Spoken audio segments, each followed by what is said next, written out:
check. Mic check. Check it out. Check it out. Yeah, but we're not really starting yet. Kind of. So you're not allowed to stop at all? What do you mean I'm not allowed What if you have to go to the bathroom? Oh, then I just cut around it. Movie magic. Yeah, I do. Do me a favor. Get the mic. Let's make it perfect. Yep, very close to that beautiful face. Try not to like cover your face, but definitely, yeah, somewhere right around there looks pretty good. Cool. Yeah, I never did podcast. I've been on the radio, 95 Will Rock radio show. Well, now you have to tell them that they need to pay us. All right. That's why the table's green, for money. Yo, Made You Look presents Storytime with Matt LeFevour and Tim Martin, episode 14. Welcome, Timmy Martin. Woo-hoo! Thanks for having me. Yep, absolutely, brother. It's an honor to be here. Longtime friend, fellow stuntman, is a career performer, has all sorts of awesome background in stunt work, equestrian work, I would say in general, because you do dressage, you do a lot of really cool stuff. Tell me a little bit more about your awesome, beautiful self while I make you have probably the most thought out decision. No, I'm kidding. The story stuff He will. knows it's going to be the green. Gotta go green. For the Pucky Charms. Pucky Charms. Oh, there you go. Made You Look. Also a fellow hockey player, longtime teammate and brother in hockey for sure. Yeah. Been playing hockey together since, for like 15 years at least. Yeah, I would say 15. And yeah, we first met, I think, was on The Dilemma. And then we went after to go see the Stanley Cup with Joel Quinville. He brought the cup. I forgot what place we were at, but yeah, we did that. Let's see. And then you were doubling Thor at the time, too. So I remember you were getting a sandwich, and you're like, you can't eat the bread with the chicken. You just ate the chicken. I'm like, who does that? Okay, you don't want the carbs. I get it. Yeah, that was tough stuff. There was a lot of small details that you constantly had to pay attention to make it work. And then we became really good friends at the golf outing. So I was picking your brain about the business and everything, and you're like, anytime you want to talk or you have any questions, whatever, hit me up. So you've been a mentor to me since the beginning, and still is. I appreciate that. We're peers. We get a lot from each other. That's why we work so well together. I do appreciate the compliment. Tim was also another talent that played in an interesting story about an uninteresting guy. An early theme with the interviews, because those are people that clearly bought into some of my storytelling and writing and work early on. So love this guy. Love all those beautiful humans that you've already seen, and there's more to come. All the people that really helped make it become a reality. Yeah, it was really fun to work on. I played a hitman, and no spoiler alert. So if you didn't see it, you're gonna have to go watch it. The crazy thing is, I'm going to re-release it, and I might actually chop it up into segments, like 5-minute increments, and release it that way. I don't know. I haven't decided, but it will be available again at some time soon to see Tim's lovely performance. Yeah, so there's definitely action in there. You're not going to want to miss it. I want to say more about it, but I know everyone's already seen. Most people have seen it, so. Most people in our current audience have seen it. Audience. Yeah, not outside of that. No, I would say no. They probably haven't, but. Yeah. It is awesome. I agree. His performance was really solid. Tim also currently is a top performer at Medieval Times, where he spends a lot of his time doing the live show and performing for huge live audiences. Yeah, it started at Medieval Times in 2008. So I'll be 19 years in January. Time's flying. I started when I was 21, pretty much, yeah. Would you say, in general, do you prefer performing in front of a live audience, or do you like more of the TV and film stuff? Oh, man, I love the film and TV more. But, yeah, because that's yeah, it's different. The live show, I mean, comparing the both, for sure, make a lot more money doing the film stuff. But the live show is like that's electrifying when the audience is cheering for you, and you're on the horses and you're just feeling their heartbeat because they feel, they know the audience is there, so they get into it, and it's like a adrenaline rush every day. It's like, yeah, it's like the best job you can have. I mean, it's super fun, dangerous, exciting, and pretty much like any other job. Those guys, ups and downs, you know, stuff like that.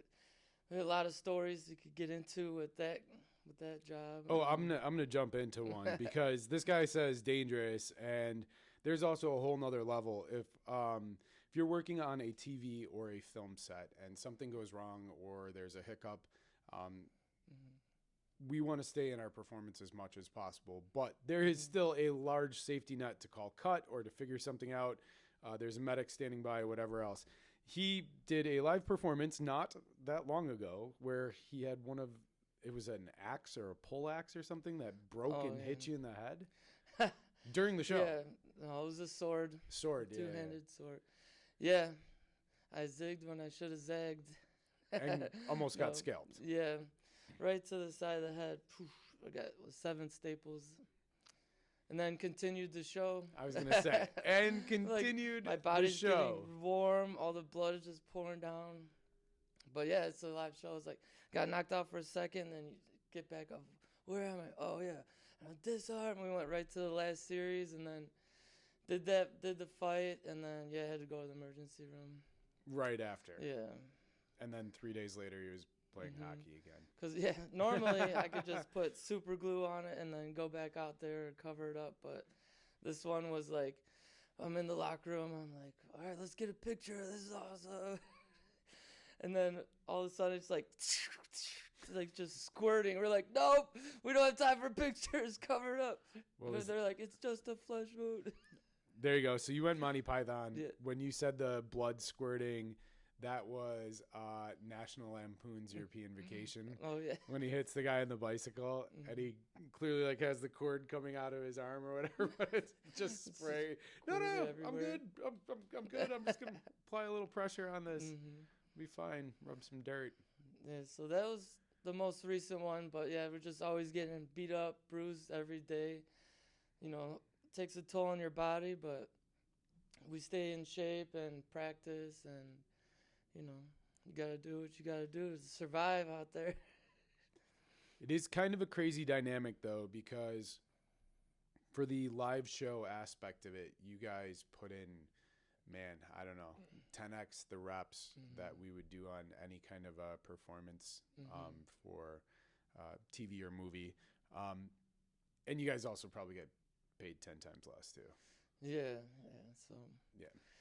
But it is what it is. It's like a fun job. So it's like something I could do 24/7. And it's like not really a job, but at the same time, it's super serious and, people are watching you. So you got to be careful what you do and say out there. Like, can't be too crazy. Sometimes you yell at the crowd and people are booing you and they're like, you suck. I'm like, oh, yeah? Where's your horse?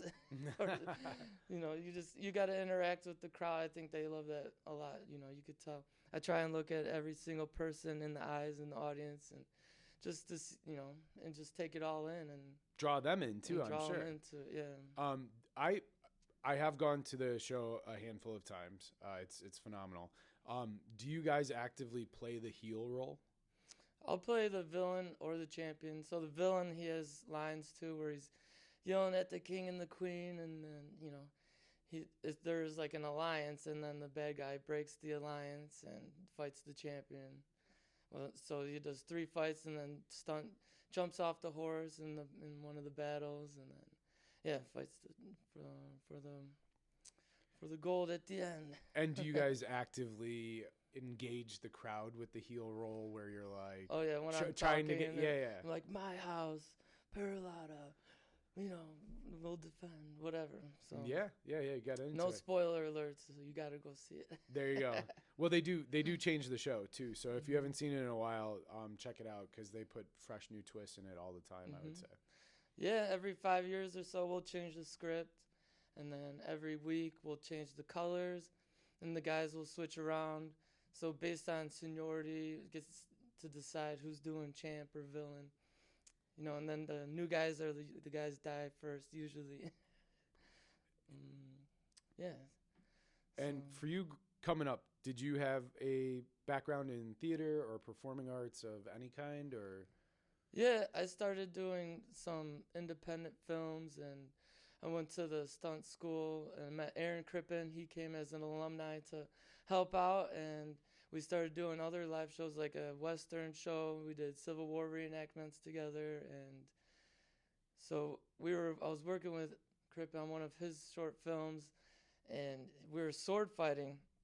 And then there's this other guy, Matt, who was the armorer and the special effects guy, and he used to work at Medieval Times, and he's like, hey, you want to learn to ride a horse and sword fight? I was like, heck yeah. He's like, I'll refer you. So Matt actually referred me, and I went into the interview and got the job.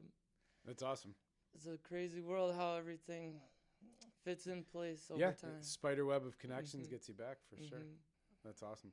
And then, so in your come up, you also had mixed martial arts in your background, the horse riding, or did all of the horse riding come from medieval times? Yeah. So even before medieval times, I was doing Muay Thai, kickboxing, and martial arts. And actually, Crippen was in my corner for some fights too. And then, so I was still competing, just before I started medieval times, and I won the gold medal at the Arnold Classic for the Muay Thai Class A kickboxing. And I was going to continue going into that direction with the fighting and try to go pro and go to Thailand camps and do that. And then, but yeah, once I applied, got the job, I was like, well, I'm going to stay here, and then this will be a better opportunity to be in the film business and to, pursue my dreams to do stunts, and then the live show stuff just fits perfect. And your family has a big background as well. Your mom is a performer, a musician. Yeah, she's very a talented rock star musician. now. Yeah, she's a rock star. She started at the School of Rock almost 10 years ago, and then went into a few different bands after that. And you could definitely tell she has the entertainment aspect. So she just, gets into it like she's like pretends like she's a real rock star. But she started doing the rhythm guitar, and then, in the past few years, she started doing some lead guitar stuff. So. And took off. Yeah. But now she moved with my stepdad to Arizona. They live in Prescott now.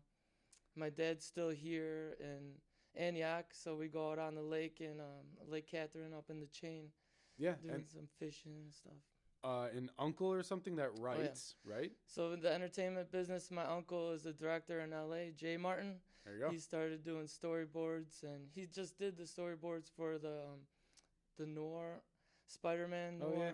Yeah, that's awesome. With Nick Cage. Yeah, for sure. Yeah, so we got to do all of that, and then directed music videos for like Shawn Mendes and a bunch of other stuff. You see him on IMDb or his website. And then, so his dad would be my grandpa, Joe Martin. He's a cartoonist in the Chicago Tribune, and he's still doing the comics to this day, even though that's like a dying breed with the paper, but he's still writing jokes for over 30 years now. He was in the Guinness World Record for the most prolific cartoonist. Oh, no way. I for think like the longest running strip or something like that? For the most jokes ever written, like, in a year, like, these stacks, like, it's crazy. When he had a mansion in Lake Geneva, and just like, wait, where does he live? Now he lives in North Carolina. You gotta fly him up. Bring him out for my wedding. Grab your horse, whatever, bring him up. He might be here for that. Yeah, for sure. But yeah, he did that, and so he's looking at doing animations now with the cartoons. So, that's the next big thing. That for would him. be a fun interview. Tell him if he's in town. Yeah, I interviewed him a long time ago. When I went to College of DuPage, I did the film school there. So I was able to get the cameras and all the gear and go make my own films, and made some side money doing music videos and editing for people. I've seen some of his old VHS shorts as well. I put some of those on YouTube. It had potential written all over it. Oh yeah, we could remake some. Bring them back to life. No, we're gonna make something cool today. Oh yeah. For sure. Yeah. I don't know. I'm definitely nervous. but it's like just try to shoot from the hip and see what happens. Calm yourself. Your judgment zone will be, our 100 or so followers at the moment, but maybe it blows up. Maybe we get to make this into something cool. And most importantly, do not have any nerves about this. The pressure should fall squarely on me, hopefully. Yeah, you have to do Yeah, it. yeah. I kid you not. It's a blank sheet. You can ask Timmy, how much did we talk about the characters before we came up here? Zero. Exactly. And if we did, it would have only led to disappointment, because I was just telling him, I had the conversation with Brandon Fiero, and we were trying to plan the next part of his character. And I'm like, you can plan all you want. It's still going to start with a blank sheet. So you're going to... And it's your mind that's going to make it all happen. But it's filtered through the interaction for sure. Yeah. It's definitely filtered through the interaction. So, yeah. But with that, do you want to jump into this? Let's start making a character, Timmy. Yeah, let's do that. So we can. These have continued to fluctuate, which is the beauty of it. I do think they are getting better. For the first thing, and again, you don't have to identify this if you don't want to, but do you want to decide if the character is going to be a protagonist or an antagonist? And if not, we could flip a coin on it, or whatever you're feeling. I think protagonist. All right, let's write a good guy. He's gonna be the hero. Nice. Did you want to try and put a genre to it, or do you want to just leave it to what comes out of the exercise? Okay. I guess we'll start with action. Because why not? Yeah, I mean, it might have multiple different genres, I think. 100%. You're going to have some romance in there. You're going to have comedy for sure. Those would be, yeah. Do you want to add any other ones? I mean, we could just cover them all real quick. That's all I could think of right now. I don't know what's going to happen later. Perfect. All right. Give me a first name. Vic. What's Vic's last name? Crown. Let me guess, he likes cars. He does. How old is this Crown? I mean, Vic Crown. Yeah. I don't know. Say mid-40s. Perfect. 40. Rusty or still in good condition? Oh, he's like at his prime. It is prime. Hell yeah, absolutely. That is the best. Best age, best time. Relationship status? He's engaged. And already had, this will be his second. So yeah, he'd have kids already with another wife. Okay. Engaged, has previous kids and ex. Do you want to expand on any of that? Not yet, I don't think. Perfect. No need. What does Vic do for work? He's a canine detective. And what's his dream job? To be a professional race car driver. Or drift car racing, yeah. Yeah. Professional drifter, yeah. Yeah, he wants to start racing, and then he gets into the drifting. Okay. Does he have a pet? The pet would be the dog for sure, the German Shepherd. And does the German Shepherd dog have a name? Yeah, but I have to think of one. What would the dog's name be? Dog. Rufus. Dog. Yeah. What does Vic think of himself? He thinks highly of himself. He's confident. He compassionate. He's a good guy. He wants to save the world type of person. What do others think of Vic? They look up to him. They always want to be around him. He's a friend-loving kind of guy. But he's also a little high-strung because to be someone like that is almost an adrenaline junkie.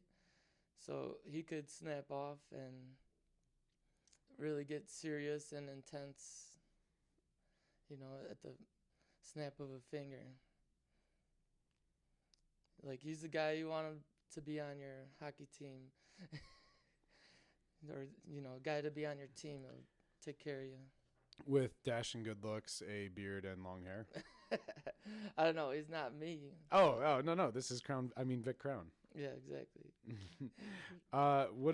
What's Vic's favorite quote or saying? Man, I want to say it because I was talking about it. I've been watching Cops a lot. Cool. In every show, they're like, "Why'd you run?"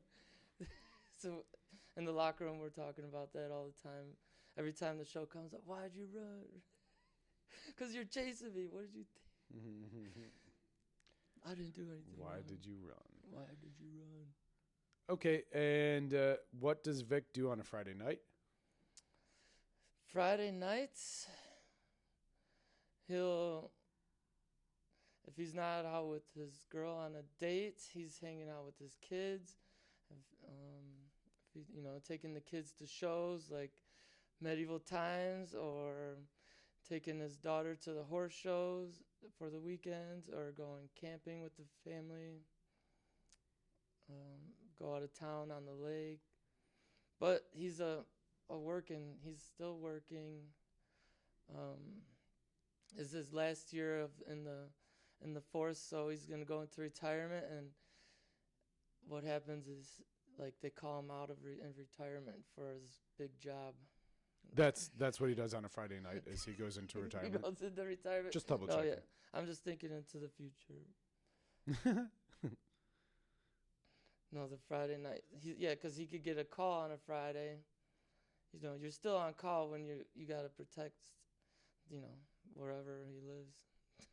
Whatever's happening, they might fly him out to help stop these terrorists too. Right. So not just protecting where he lives, right. but also protecting the world. From like the government terrorists. or stuff like that. The country. Because he's not just your street cop. He's going to be like the 007 agent that's like, top on the force, and then he's the boss, so he can do whatever he wants. With an unnamed canine as well. Rufus. Oh, Rufus. No, you're right. He is named. Sorry, Rufus. My bad, bud. Yeah. Cool. That's a lot of weight to carry, man. He's got to protect his hood and the world. Yeah. But he does have reliable old Rufus. I love Rufus. Yeah, Rufus saved his life already at least 25 times. So. What? Yeah, he had to, when you're taking down these drug cartels and gangs and everything, and bad guys running, he told you shouldn't have ran. You get chewed up by the dog. Like, he disarmed a bunch of bad guys for him. He didn't even have to, during battle and in the streets, anything could happen. Yeah, and sometimes in other places. Yeah, terrorism. In an airplane, checking bags for bombs. Rufus, confiscated a few different weapons on the aircrafts where multiple that could have occasions. Could have been life-threatening to hundreds of people. Yeah. So ipso facto, Rufus hasn't just saved Vic Crown 25 times. Like, with those kind of numbers, exponentially, he's saved like thousands of people. Mm-hmm. Yeah, like every plane, every train, every automobile. Mm-hmm. Yeah. he's done it all. I love Rufus. Did I tell you that? Yeah, Rufus is my favorite. All right, sweet. Well, that's a lot. I will try and use as much of that as possible. And can you give me an adjective? Any kind of descriptive word. Awesome. Okay. All right. Now, no pressure. Just give me 4 other words. Awesome. Okay. 4 words. Outstanding. Truth. resilient,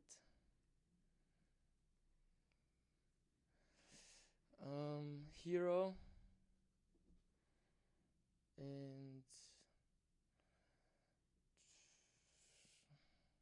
excitement. Sure. All right. Awesome. And then now, can I please have a noun? Person, place, or thing. Let's do airplane. Of course. And 4 more. Anything. Racetrack. These don't go together, but cool. Yeah, that doesn't even make sense. All Nothing good. makes sense. Do Paris.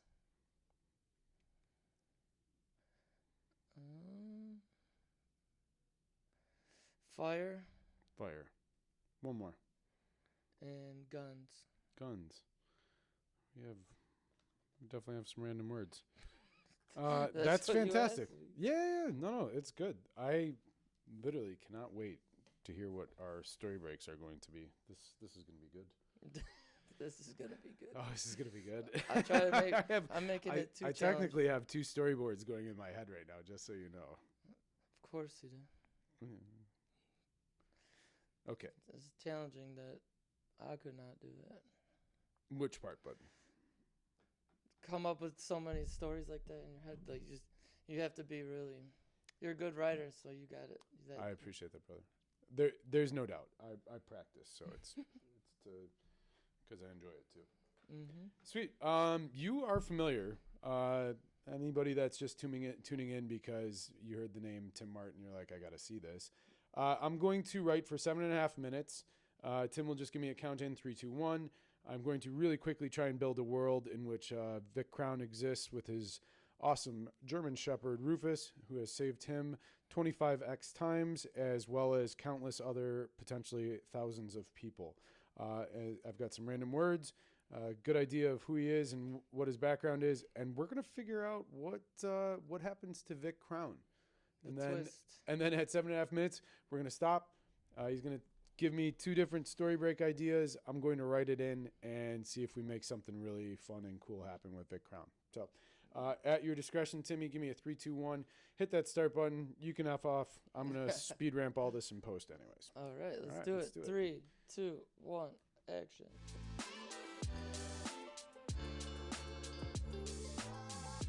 These are ideas. Go big or go home. 100. You did not go home. Fantastic. I love all of it. And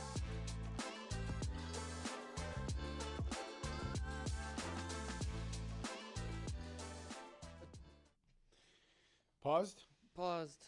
Oh, okay, cool. I've checked everything off so far. I think most everything is added into the story. What just happened? Or hold on, would you like to give 1 or 2 potential story breaks? Yeah, let's try. Do 2. Okay. What would be story break 1? Story break. Something happened on one of the missions where there was a huge shootout, gunfight, car roll explosion. He goes flying through the sunroof and is in a coma, wakes up 3 months later.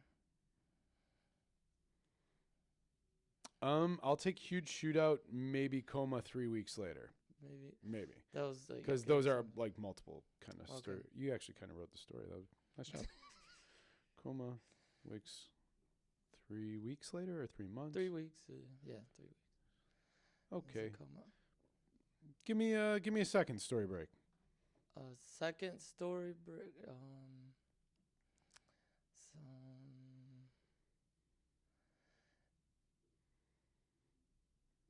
Like when I don't know. It's like a twist, right? It's got to be.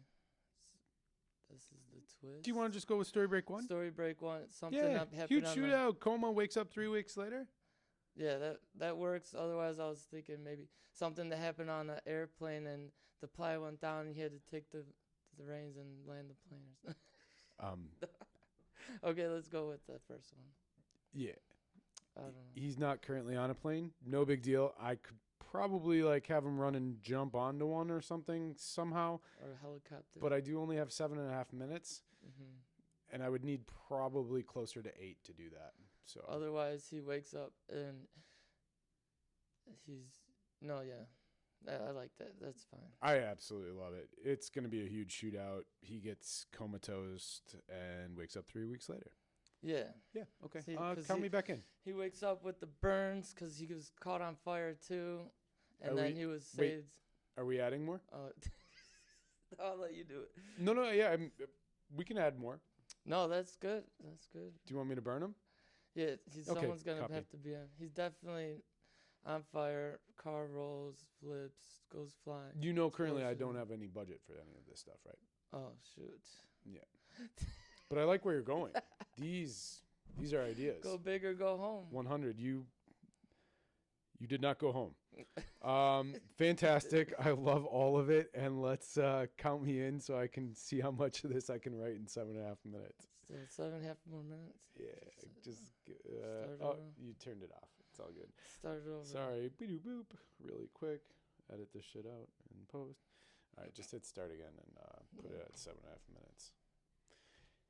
Ready. Here we go. Yeah, but give like a really, really cool, enthusiastic countdown that is unique only to this Tim Martin and not any of the other ones that we may know. The heck?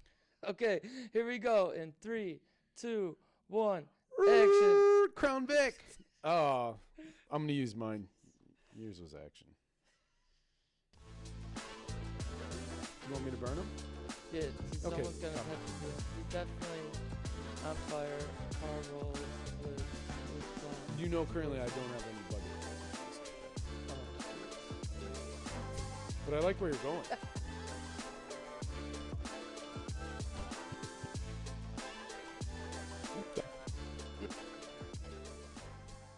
Boom. Finish it. Holy shit. It's done. We got a fucking story. It's about Vic Crown. Put your Johnny Hancock on that. It's part of the tradition. I'm going to go make some copies and we're going to read a story. Bam. We're back. We're back. We have a story to read now. This one happens to be about Vic Crown. I do want to point out that this was all completed. Everything was checked and included. And I even tried to do your action, romance, comedy, genre blended mix. Let's give it a try. Let's try it. Per usual, Timmy Martin is going to be reading the lead character and the stage directions. I will be trying my best to support him with all other roles. Tim, okay. Start the story about Mr. Vic Crown. All right. Outside racetrack day. Vic Crown in his 40s and his dog Rufus approaching small airplane on fire. There's all sorts of excitement. He stops to talk to an officer. Vic, do you know what happened here? Officer, small plane crashed. There are guns and drugs in the back. Pilot is missing. Vic, likely bailed. Outstanding work. Witnesses? Officer, there's a pair of them. Vic walks over to two people, a man and a woman. Vic, how are you today, Vic Crown? Woman, like the car but backwards? Vic, sure.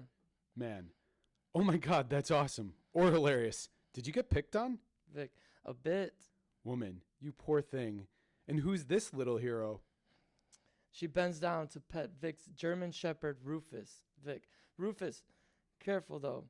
He can get skittish when bad guys are amiss. Man, speaking of which, the pilot crash-landed and fled towards that warehouse. Woman, he looked banged up. Vic, resilience, either way. Vic takes off to the warehouse. Inside warehouse, continuous. Vic walks in the door, looks left, then right. He sweeps the room with a gun diligently trained.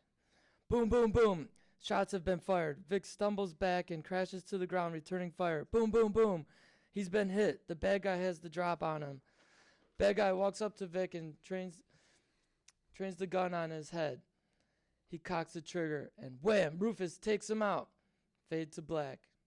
Inside hospital 3 weeks later, Vic blinks his eyes open His girlfriend is standing by his side. She's grabbing at his hand with tears of joy. Girlfriend. He's awake. Everyone, he's awake. Next to arrive is Vic's ex and their kids. The kids embrace him. X. Thank God you're okay. Vic, you came. X. I did. Maybe it was for the kids. Maybe it was for you or me. It definitely wasn't for this tramp. She points to the girlfriend. Vic, hey, be nice. X. Sorry, little tramp. I'm slightly jealous. Vic, then why did you run? The end. The end. Awesome. Pretty cool. I love it. You got your action comedy romance with all of that wrapped into a shootout, and him going into a coma for 3 weeks, and Rufus is now at least 26x on his saves for Vic. So we checked some boxes. Wow. Wow. Impressive. I love it. It's crazy how fast you can come up with some cool ideas. Thanks, brother. Yeah, well, it was fun, man. That's it. I got to tap into Timmy too. So it was like I said, it often comes through the filter. So it's fun. And this one would be extremely expensive to shoot, sadly. Vic. Yeah. We just need an airport, a small plane. We would need a hospital, warehouse, guns, cast. Well, we have the airstrip already. That is true. With the hangar and everything. Who am I kidding? One of the we we need to write more about Vic. Mm-hmm. Crown. Yeah. And then for decide. Sure. Yeah. Because we can make it work. You can always There's make more it stories work. for sure. Oh my gosh. Yeah. Like Mm-hmm. I feel pretty much you could get syndicated just off of his line, "Why did you run?" Mm-hmm. In fact, I know you can. You said they do it with cops. Yeah. So Vic is very writable. He has the makings of a long, long career. Oh shit, that's so funny. Do you know what I was gonna originally write it Because he about? comes out of retirement. Yes. I do it. Oh my God.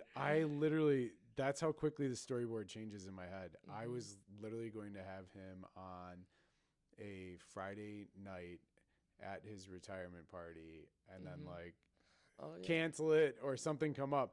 But then your words were like airplane and racetrack. And I'm like, what that part is tricky because it's supposed to be. Yeah, it's just random words and you don't know what the story is going to be. Nope. And that's also another twist.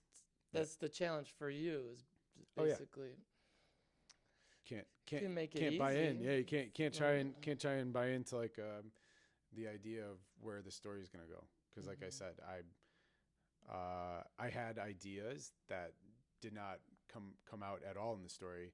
And I am disappointed because I thought that was definitely, I'm like, oh, look at me. I got all the details. But that was one of the details that I actually had like an entire storyboard about where I was like, Timmy said he's going to retire. I'm like, well, that's his Friday night then. It's his retirement party. And then after I got the words, I had a whole different picture in my head. I'm like, shit, he's got to be on a location. We have to have an opportunity immediately for Rufus to 26X him. And then it was like, all right, he's on a scene. And and so instead we checked like 20-something other boxes. Yeah. So I mean, there's no rules that we can't edit the stories later, or is it that's it? What? Right? No. What? Do you work in the business? Yeah, things change. Totally. I 100% when I actually write the scripts out, I actually write all the scripts out and I put like an intro to them and stuff. And 100%, if something gets goofy or like it runs on too much, I'll just change it. Mm-hmm. Yeah, for sure. Because the idea is if we get to the point where we make them, they should be the best they possibly can be. Not just like, look at the parameters we stayed in. And it's like, wait, but that's goofy that they keep saying all these things like outstanding work and excellence. And he stops to, we have an airplane on fire at a racetrack. And, so. In like 20 minutes. So it takes people years, 50, to come up with scripts and, 10 years, 20 years before they even start filming something. But we're on a different path now. The See speed that? way. You can skip The right speed game. right to fundraising now, Timmy. Yeah. Yeah. Let's start it. We got it, right? That's awesome, man. Well, I know you'll be back, and the fun thing for us is that we will get the opportunity then to talk about whether we would continue to pursue something with Vic Crown, or if you wanted to do something that was completely different, or you had a different inspiration at any of that time. But more importantly, too, what is your social media stuff? So Instagram is at tstunts312, and then That's it? like pretty much. Yep, I'll put it up on the screen afterwards so people can like and follow and see some of your awesome stuff. He has, like I said, he has an insane background with live performance shows, and he also posts some pretty cool stuff about our hockey team as well every once in a while. So check him out, tstunts312. Yeah. And or at Medieval Times, or at any of the Chicago shows, or Force, or any of the other awesome ones doing kick-ass stunts. Thank you, my brother. It was great seeing you. It's an honor. Episode 14, Vic Crown, ladies and gentlemen. Bye. Bye.